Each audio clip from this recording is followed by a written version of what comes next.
La curva potencia versus carga en un molino puede dividirse en tres zonas: una zona de operación segura, una zona de operación máxima y una zona de sobrecarga. El rango seguro de operación se sitúa entre 20% y 35% de la carga volumétrica en el molino. Bajo este rango, el revestimiento del molino podría dañarse seriamente debido al impacto de los medios de molienda con el revestimiento sin el amortiguamiento suficiente proporcionado por la pulpa. Sobre este rango, y dependiendo del diseño del molino, el nivel de la carga podría ser lo suficientemente alto para que las partículas queden atrapadas entre el buzón de alimentación y el revestimiento. En esta zona, la potencia y la carga en el molino varían en forma proporcional. La zona de operación máxima es típicamente entre 35 y 40% de la carga volumétrica en el molino. En este rango, la potencia y la carga en el molino varían en forma proporcional, pero siempre hay un riesgo latente de sobrecarga del molino. La zona de sobrecarga está caracterizada por una disminución de la potencia de molino combinado con un aumento de la carga en el molino. Durante la recuperación, desde esta condición, la potencia aumenta mientras que la carga disminuye. Por esta razón, los métodos de detección de sobrecarga deben estar basados en el sentido de cambio de la potencia y de la carga del molino. Si los cambios en la potencia y la carga son el sentido contrario, se concluye que el molino está sobrecargado.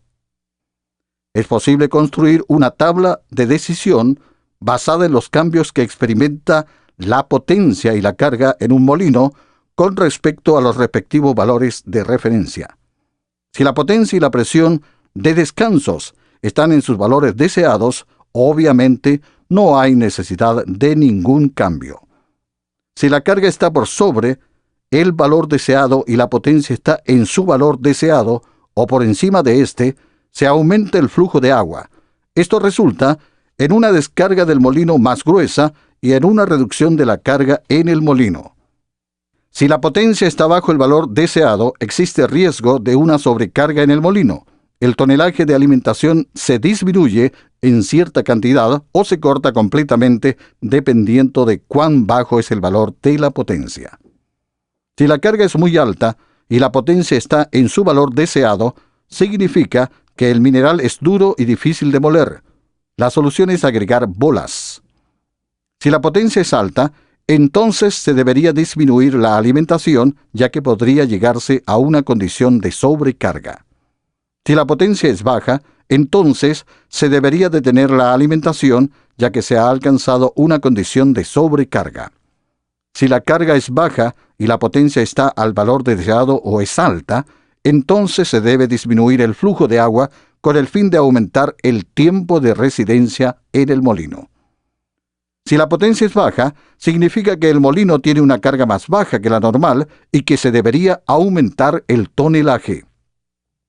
Si la carga es muy baja, se debería aumentar el tonelaje para impedir daño del revestimiento del molino. Es posible automatizar la tabla de decisión. Este ejemplo muestra dos opciones posibles. En la primera, el controlador de potencia determina el valor de la referencia del controlador de carga, que a su vez determina el valor de la referencia del tonelaje. Si la potencia es baja, se aumenta el tonelaje con el fin de aumentar la carga. Esto funciona hasta que ocurra una sobrecarga. En ese momento, el controlador de potencia reacciona al bajo valor de potencia aumentando la carga, siendo que ésta debería haberse disminuido. Debería haber un mecanismo para desconectar el controlador de potencia en caso de una sobrecarga. Esto se muestra en la segunda opción. La potencia controla el tonelaje a menos que ocurra una sobrecarga, en cuyo caso el controlador de carga toma el mando para corregir la situación. Este esquema funciona siempre que el mineral no cambie. Si el mineral cambia, se requerirán nuevos valores de potencia y carga deseados. Como se muestra en este diagrama, el punto de tonelaje máximo no siempre coincide con el punto de potencia máximo. La regla parece ser que para maximizar el tonelaje, la potencia debería maximizarse en el caso de minerales duros y debería mantenerse en un mínimo para minerales blandos. Para el caso de minerales de dureza intermedia, valores de potencia medios maximizan el tonelaje. Una buena estrategia de control debería tomar en consideración el tipo de mineral procesado a fin de determinar el valor de referencia para la potencia. También es posible incorporar la velocidad del molino en una estrategia de control cuando se trata de molinos de velocidad variable. El impacto es algo limitado, pero pudiera ser ventajoso utilizarla para compensar el desgaste en el revestimiento o en el caso de minerales con propiedades extremas. La velocidad puede combinarse con mediciones de sonido para minimizar el desgaste del revestimiento, reduciendo el impacto directo sobre el revestimiento. Sin embargo, el nivel del sonido es función del tamaño de partículas en la alimentación, de la carga de bolas y de la densidad en el molino, así como el porcentaje de llenado volumétrico del molino, todo lo cual limita la utilidad de esta medida.